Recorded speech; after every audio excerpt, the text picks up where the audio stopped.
If World War III broke out today between Russia and the US, the Russian Su-57 would go head-to-head against the American F-35 in a fierce battle. Both fifth-generation fighters, and both packed the most everything their countries could come up with. Whichever wins between them could mean victory for its nation.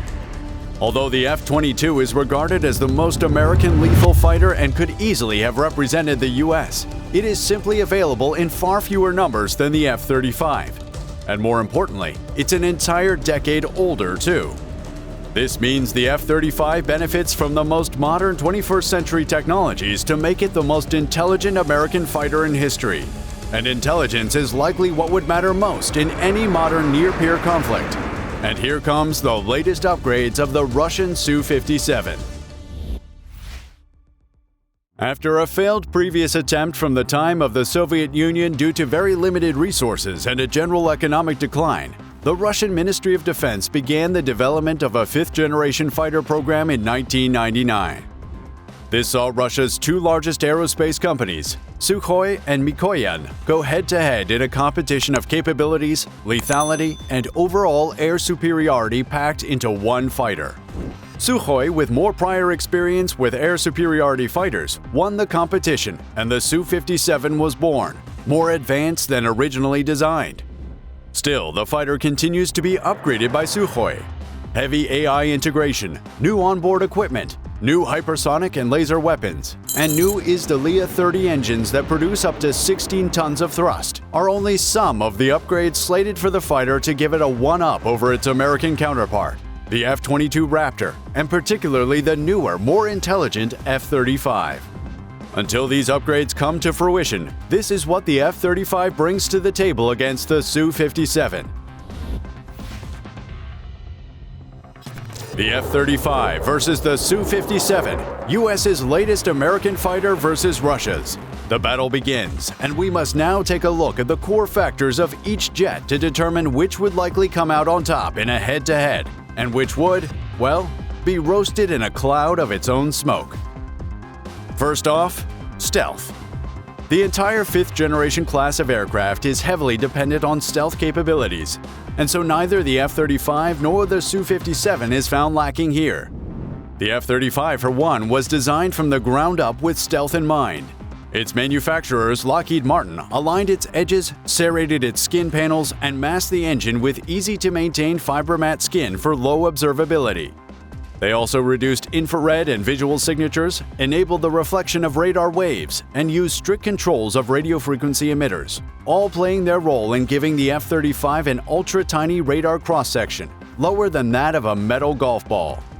The Su-57, which is the first aircraft in Russian military service to emphasize stealth, responds to this stellar stealth capability with aligned edges of its own by carefully angling the leading and trailing wing edges, control surfaces, and serrated skin panels to reduce the number of directions the radar waves can be reflected.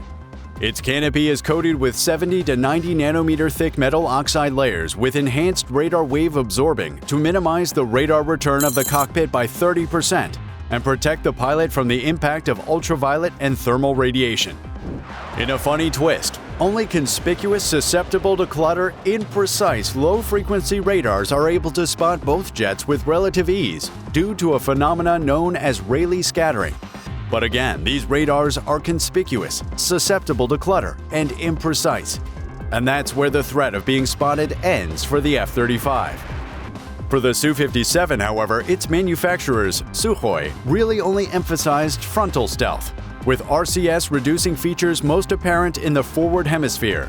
The shaping of the aft fuselage, for one, is less optimized for radar stealth when compared to the F-35, possibly for much-needed cost reduction or the Russian doctrine of operating the aircraft within the umbrella of friendly integrated air defense systems. Engines. The F-35 operates a single engine, while the Su-57 is a dual-engine aircraft. On the F-35 is the Pratt & Whitney F-135 low-bypass augmented turbofan that provides 43,000 lbf of thrust with afterburner, thrusting the jet to a top speed of Mach 1.6, 20% slower than the Mach 2 top speed of the supercruise-capable Su-57 with afterburner engaged, thanks to a pair of NPO Lyulka Saturn Izdalia 117 that produce a combined thrust of over 63,000 lbf. But what the F-35 lacks in thrust, it makes up for in engine stealth.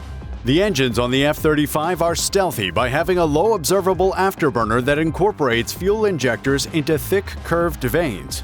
These vanes are covered by ceramic radar-absorbent materials and mask the turbine.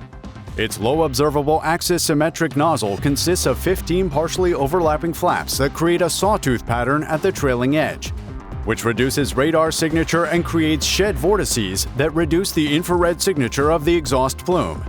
The F-135 PW600 engine for the F-35B, a variant of the F-35 designed for the U.S. Marines, supports short takeoff and vertical landing by incorporating a shaft-driven lift fan, or SDLF.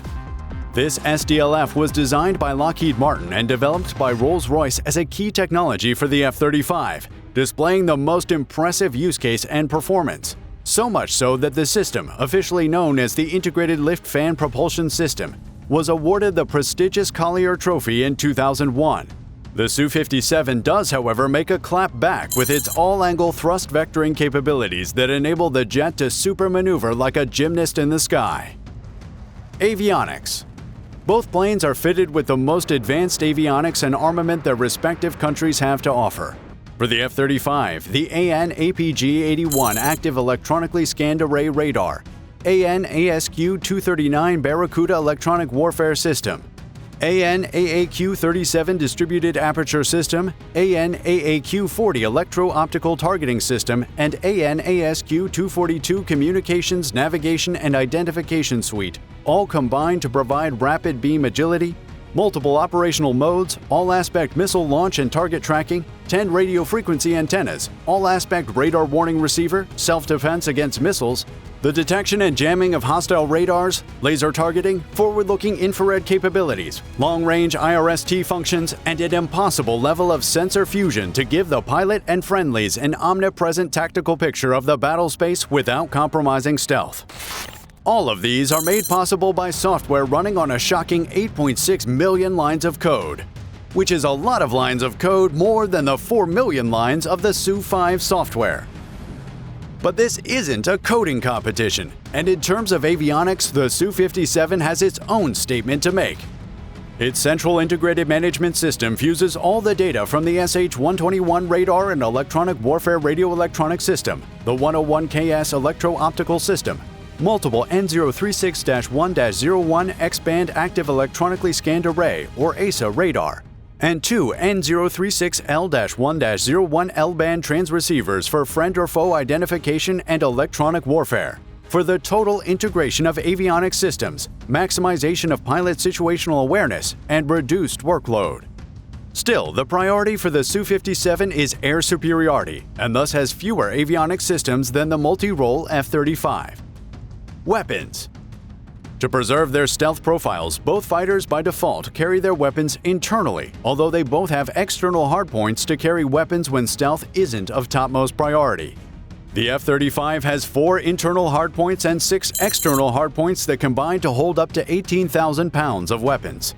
These weapons would be a combination of the most advanced American air-to-air missiles such as the AIM-132 ASRAAM, air-to-surface missiles such as the Spear-3, and anti-ship missiles such as the AGM-158C LRASM. It also wields conventional bombs such as the GBU-53B Stormbreaker and nuclear bombs such as the B-61 Mod 12 nuclear bomb. The F-35 also has a 180-round 25mm GAU-22A 4-barrel rotary cannon that fires 3,300 rounds per minute.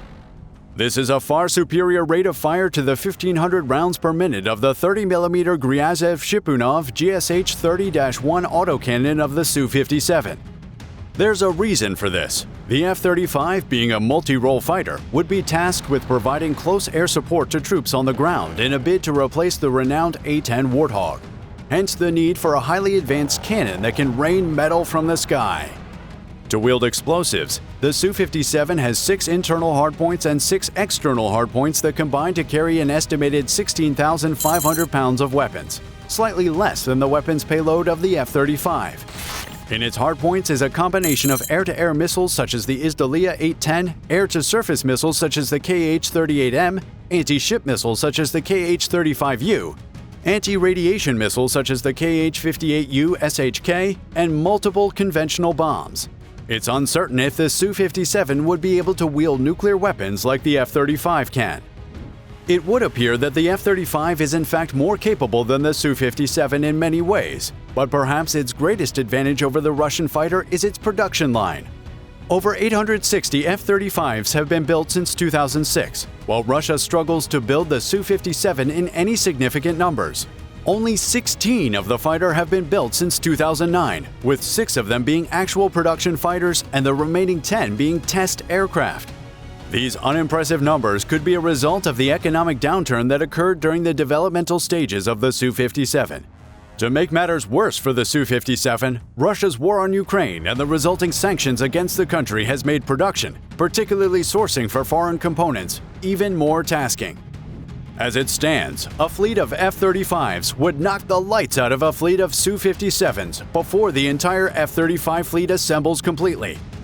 With the perfect balance of a high number of production units, invincible stealth, fiery engines, intelligent avionics, and weapons of mass destruction, the F-35 has what it takes to dominate in most wars. To become even more lethal, the F-35 needs you to subscribe to this channel and give this video a like. So do so now. Thanks for watching.